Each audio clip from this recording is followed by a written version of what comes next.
फिरोजाबाद में पर्यटन एवं सांस्कृतिक मंत्री जयवीर सिंह ने नारकी विकासखंड के अंतर्गत आने वाले 9 प्राचीन मंदिरों का 14 करोड़ की आर्थिक लागत से लोकार्पण एवं शिलान्यास करते हुए डबल इंजन की सरकार की उपलब्धियां बताई। इस अवसर पर मंत्री जयवीर सिंह ने कहा कि अपनी विरासत और परंपरा को सजोने हेतु हम निरंतर प्रयासरत हैं। हमारा उद्देश्य है कि फिरोजाबाद को पर्यटन का हब बनाया जाए, जिससे लोग यहाँ की विरासत और संस्कृति से परिचित हो सकें। खासकर आधुनिक पीढ़ी हमारी विरासत के बारे में अवश्य जानकारी प्राप्त करे। पर्यटन मंत्री ने बिहार में बहुमत से सरकार बनने का दावा किया। उन्होंने विपक्ष पर जमकर कटाक्ष किया।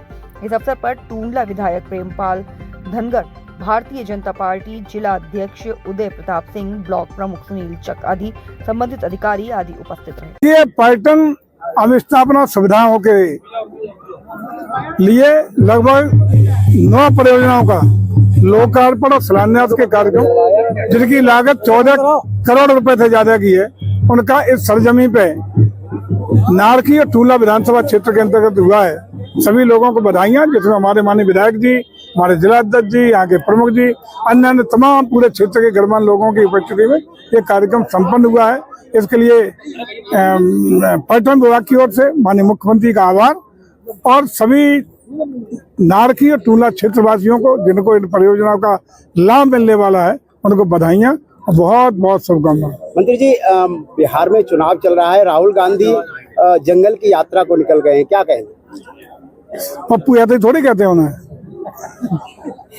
पप्पू का तो पप्पू है तो पप्पू है। एक कदम गांधी के साथ यात्रा चल रही है, इस मामले में क्या कहना? देखिए, मैं समझता हूँ जो भी यात्राएं सरदार वल्लभ भाई पटेल की हो, अन्य अन्य यात्राएं जो भारतीय जनता पार्टी के द्वारा प्रायोजित हैं या भारत सरकार और प्रदेश सरकार के द्वारा आयोजित की जा रही है, वो राष्ट्रीय एकता अखंडता के नाम पर हो रही है। वो कोई राजनीतिक कार्यक्रम नहीं है, वो कोई भाजपा का कार्यक्रम नहीं है।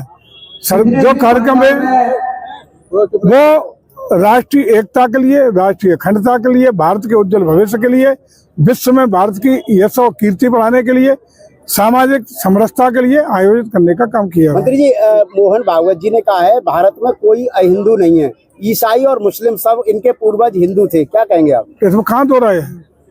भारत में रहने वाला ज्यादातर हर वर्ग को आप देखेंगे तो कन्वर्जन हुआ है विभिन्न कालों में। मुगल काल में हुआ, अंग्रेजों काल में हुआ। अभी भी तो नहीं मान रहे लोग, अभी भी तो लोग छेंगुर बाबा, अंधेले बाबा कितने इकट्ठे होके रोज बतातड़ करने का प्रयास कर रहे हैं, लेकिन मूल रूप से भारत में रहने वाला सब सनातन संस्कृति के लोग हैं। सर, प्रदेश के मुखिया योगी आदित्यनाथ ने बिहार की एक सभा में अप्पू टप्पू गप्पू के अंगेष्ट में अखिलेश यादव ने गप्पू चप्पू का संबोधन किया है। तो राजनीति की इतनी गिरता स्तर है कि विपक्ष ऐसे और पक्ष ऐसे शब्दों का प्रयोग कर रहा है, क्या कुछ कहना चाहेंगे?